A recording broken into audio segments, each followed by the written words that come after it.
semuanya, di sini kami akan mempresentasikan mengenai akuntansi pada badan usaha milik negara dan badan usaha milik daerah atau BUMN dan BUMD. Sebelum itu, apa sih itu BUMN dan BUMD? Jadi BUMN dan BUMD adalah badan usaha yang dimiliki oleh pemerintah, baik itu pemerintah pusat dan juga pemerintah daerah, di mana BUMN ini dimiliki oleh pemerintah pusat dan BUMD dimiliki oleh pemerintah daerah. Pendirian BUMN dan BUMD digunakan sebagai salah satu komponen dalam tambahan pendapatan bagi pemerintah pusat dan juga pemerintah daerah. Badan usaha milik negara atau yang selanjutnya disebut dengan BUMN adalah badan usaha yang seluruh atau sebagian besar modalnya dimiliki oleh negara melalui penyertaan secara langsung yang berasal dari kekayaan negara yang dipisahkan. Ini adalah pengertian dari BUMN yang tercantum dalam Undang-Undang Nomor 19 Tahun 2003 tentang Badan Usaha Milik Negara. Yang selanjutnya, Badan Usaha Milik Daerah yang selanjutnya disingkat sebagai BUMD adalah badan usaha yang seluruh atau sebagian besar modalnya dimiliki oleh daerah. Pengertian terkait BUMD ini tercantum pada PP Nomor 54 Tahun 2007 tentang Badan Usaha Milik Daerah. Yang selanjutnya akan dibahas terkait dengan karakteristik dari BUMN dan BUMD. Karakteristik yang pertama yaitu BUMN dan BUMD ini dimiliki oleh pemerintah pusat dan pemerintah daerah, di mana BUMN ini dan BUMD dikelola oleh pemerintah. BUMN dikelola oleh pemerintah pusat, sedangkan BUMD dikelola oleh pemerintah daerah. Hal tersebut dikarenakan seluruh atau sebagian besar modalnya didanai dari dana pemerintah.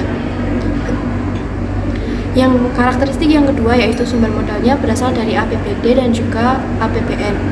Sumber modal untuk BUMN ini berasal dari APBN, sedangkan untuk APBD itu mendanai BUMD. Selain itu, modal BUMN juga bisa bersumber dari kapitalisasi cadangan dan juga sumber lainnya. Untuk BUMD, modalnya itu dapat bersumber dari penyertaan modal daerah, pinjaman hibah, dan juga sumber modal lainnya. Karakteristik yang ketiga yaitu BUMN dan BUMD ini memiliki dua tujuan, yang mana tujuan yang pertama itu seperti pada tujuan di perusahaan pada umumnya, yaitu untuk mendapatkan keuntungan. Selain itu, BUMN dan BUMD juga memiliki tujuan yang lain, yaitu untuk melayani masyarakat. Untuk karakteristik yang keempat yaitu pelaksanaannya diawasi oleh pemerintah. BUMN diawasi oleh pemerintah pusat dan juga DPR RI atau Dewan Perwakilan Rakyat Indonesia, sedangkan BUMD diawasi oleh pemerintah daerah dan DPRD atau Dewan Perwakilan Rakyat Daerah. Untuk karakteristik yang terakhir yaitu bergerak dalam bidang-bidang penting. BUMN dan BUMD biasanya bergerak dalam bidang-bidang yang krusial atau yang penting sesuai dengan kebutuhan masyarakat. Hal ini sesuai dengan tujuan BUMN dan BUMD yaitu untuk melayani masyarakat. Baik, selanjutnya adalah siklus akuntansi BUMN atau BUMD. Siklus akuntansi pada BUMN atau BUMD ini merupakan serangkaian proses sistematis yang dimulai dari pencatatan transaksi keuangan hingga penyusunan laporan keuangan dan juga penutupan buku pada akhir periode. Proses ini sangat penting untuk memastikan bahwa informasi keuangan yang dihasilkan ini dapat dipercaya, transparan, dan juga sesuai dengan prinsip akuntansi yang berlaku. Berikut adalah tahapan lengkapnya. Yang pertama ada bukti transaksi. Segala aktivitas ekonomi yang dilakukan oleh BUMN atau BUMD ini harus didasarkan pada bukti transaksi yang sah. Bukti ini menjadi dasar pencatatan dalam sistem akuntansi. Bukti transaksi ini bisa berupa faktur, kwitansi, nota pembelian, nota penjualan, bukti kas masuk ataupun juga keluar, dan sebagainya. Untuk bukti ini tidak hanya menjadi dasar pencatatan, tetapi juga menjadi alat kontrol. Pada tahap ini, penting bagi akuntan untuk memastikan bahwa setiap transaksi ini memiliki dokumen yang pendukung yang valid dan juga lengkap. Untuk yang kedua, ada jurnal. Langkah selanjutnya adalah mencatat transaksi tersebut ke dalam jurnal. Jurnal ini adalah catatan kronologis atau semua transaksi yang terjadi. Proses pencatatan ini dikenal sebagai penjurnalan. Dalam lingkungan BUMN atau BUMD, penjurnalan ini dapat dilakukan dalam jurnal umum, jurnal khusus, dan tergantung dari jenis transaksinya. Penjurnalan ini yang akurat sangat penting untuk memastikan bahwa setiap transaksi ini dicatat pada akun yang tepat dan juga dengan jumlah yang benar. Yang ketiga ada buku besar. Setelah dicatat dalam jurnal, transaksi kemudian diposting ke buku besar. Buku besar ini adalah kumpulan akun-akun yang digunakan untuk mengelompokkan dan meringkas transaksi berdasarkan jenisnya. Misalnya, seluruh transaksi yang melibatkan kas akan dikumpulkan dalam akun kas di buku besar. Begitu juga dengan piutang, pendapatan, beban, dan juga sebagainya. Proses ini penting karena memungkinkan akuntan untuk melihat posisi akhir dari setiap akun dalam satu periode akuntansi. Yang keempat, ada neraca saldo. Setelah buku besar diperbarui, langkah selanjutnya adalah menyusun neraca saldo. Neraca saldo ini adalah daftar yang menunjukkan saldo akhir dari seluruh akun di buku besar, baik akun yang bersaldo debit maupun kredit. Tujuannya adalah untuk memastikan bahwa total saldo debit sama dengan total saldo kredit. Untuk yang kelima ada jurnal penyesuaian. Pada akhir periode perlu dilakukan penyesuaian atas beberapa akun untuk mencerminkan keadaan yang sebenarnya. Penyesuaian ini dicatat dalam jurnal penyesuaian agar laporan keuangan yang dihasilkan itu mencerminkan kondisi keuangan dan juga kinerja BUMN atau BUMD secara akurat. Untuk yang keenam ada laporan keuangan. Setelah semua penyesuaian dilakukan dan data telah diperbarui, langkah selanjutnya adalah menyusun laporan keuangan. Laporan keuangan ini terdiri dari neraca, laporan laba rugi, dan laporan arus kas yang disusun menggunakan saldo yang sudah benar. Yang ketujuh ada jurnal penutup. Tahap terakhir dalam siklus akuntansi adalah pembuatan jurnal penutup. Jurnal ini dibuat untuk menutup akun-akun nominal seperti pendapatan dan beban sehingga saldo akhir akun-akun tersebut menjadi nol dan siap digunakan untuk periode berikutnya. Baik, selanjutnya adalah laporan keuangan BUMN dan juga BUMD. BUMN dan BUMD adalah entitas sektor publik yang menjalankan kegiatan bisnis dengan orientasi pelayanan dan juga profit. Sebagai entitas akuntansi, keduanya wajib menyusun laporan keuangan yang mengacu pada Pernyataan Standar Akuntansi Keuangan atau PSAK dan dalam beberapa kasus mengikuti regulasi dari pemerintah seperti Peraturan Kementerian BUMN, Permendagri, serta standar dari Badan Pemeriksa Keuangan atau BPK. Laporan keuangan ini menjadi alat pertanggungjawaban dan juga alat pengambilan keputusan bagi berbagai pihak seperti pemerintah sebagai pemilik, masyarakat, dan juga investor. Yang pertama ada laporan posisi keuangan. Laporan ini menyajikan gambaran kondisi keuangan BUMN dan BUMD pada satu titik waktu tertentu. Di sini kita dapat melihat aset yang dimiliki, kewajiban atau utang perusahaan, serta ekuitas yang mencerminkan modal atau hak milik pemerintah. Laporan ini sangat penting untuk menilai likuiditas dan juga solvabilitas perusahaan, sehingga dapat diketahui apakah struktur keuangan perusahaan sehat dan mampu menjalankan fungsinya. Yang kedua ada laporan laba rugi. Laporan ini menunjukkan kinerja keuangan perusahaan dalam satu periode akuntansi. Laporan ini merinci pendapatan yang diperoleh dan beban yang dikeluarkan, sehingga menghasilkan laba atau rugi bersih. Penghasilan komprehensif lain juga dicantumkan untuk mencerminkan perubahan nilai aset yang belum terrealisasi. Laporan ini penting sebagai indikator efisiensi dan efektivitas operasional BUMN dan BUMD yang meskipun berorientasi pelayanan tetap harus mempertahankan keberlanjutan usaha. Yang ketiga ada laporan arus kas. Laporan ini memberikan informasi tentang sumber dan penggunaan kas selama periode tertentu.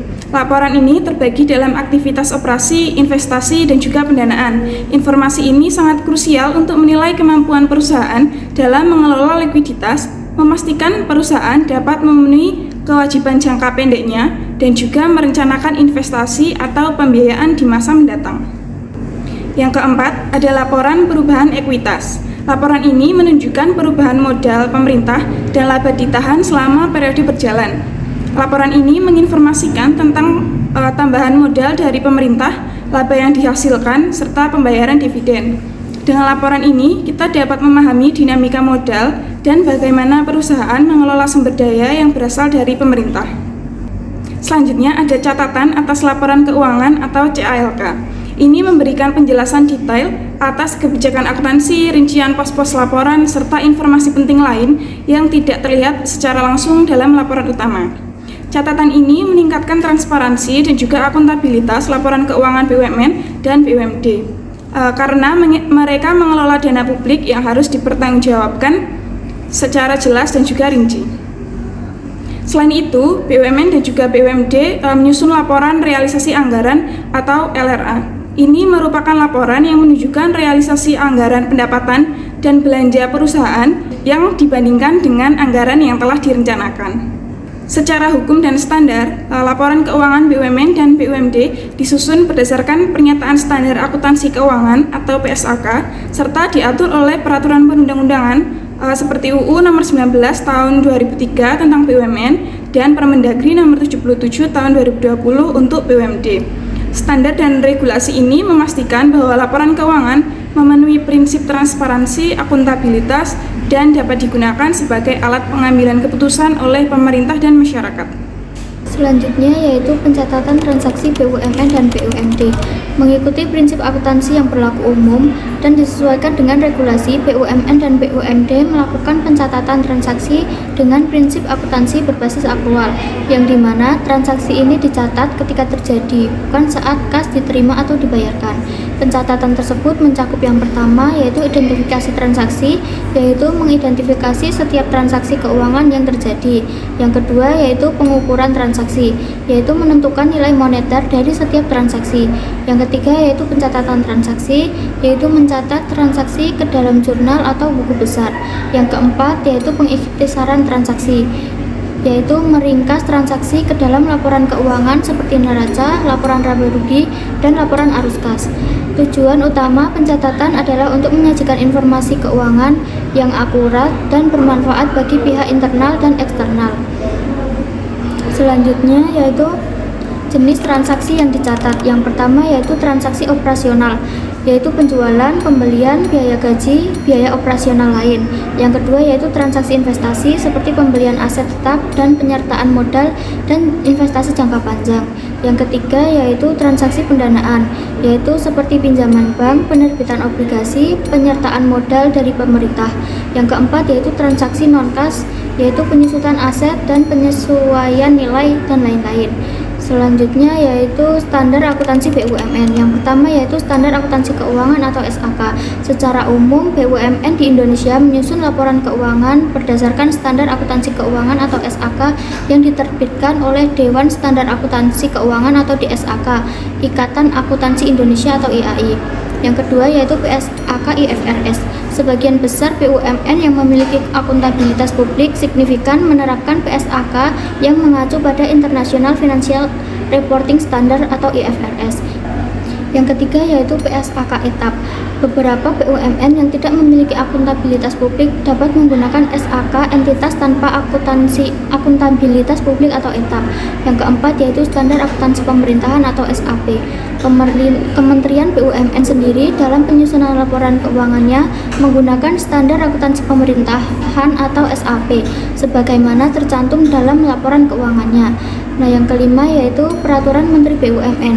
Kementerian BUMN juga mengeluarkan peraturan terkait laporan keuangan dan tanggung jawab sosial lingkungan atau TJSL BUMN yang mengacu pada standar akuntansi yang berlaku. Yang selanjutnya yaitu standar akuntansi BUMD. Yang pertama yaitu standar akuntansi keuangan atau SAK. BUMD umumnya juga menyusun laporan keuangan berdasarkan SAK termasuk PSAK IFRS atau SAK etap yang tergantung pada ukuran dan kompleksitas BUMD. Yang kedua yaitu standar akuntansi pemerintahan atau SAP. Mengingat BUMD dimiliki oleh pemerintah daerah, terdapat keterkaitan dengan SAP terutama dalam hal pengelolaan keuangan daerah secara umum. Yang ketiga yaitu Peraturan Menteri Dalam Negeri atau Permendagri. Permendagri nomor 37 tahun 2018 mengatur tentang pengangkatan dan pemberhentian anggota Dewan Pengawas atau Komisaris dan anggota direksi BUMD yang juga berkaitan dengan Good Corporate Governance atau GCG dan laporan keuangan. Yang keempat yaitu Peraturan Pemerintah Nomor 54 Tahun 2017. Peraturan pemerintah ini mengatur tentang badan usaha milik daerah dan secara tidak langsung mempengaruhi pelaporan keuangan BUMD. Sekian presentasi dari kelompok kami. Mohon maaf apabila terdapat kesalahan. Terima kasih.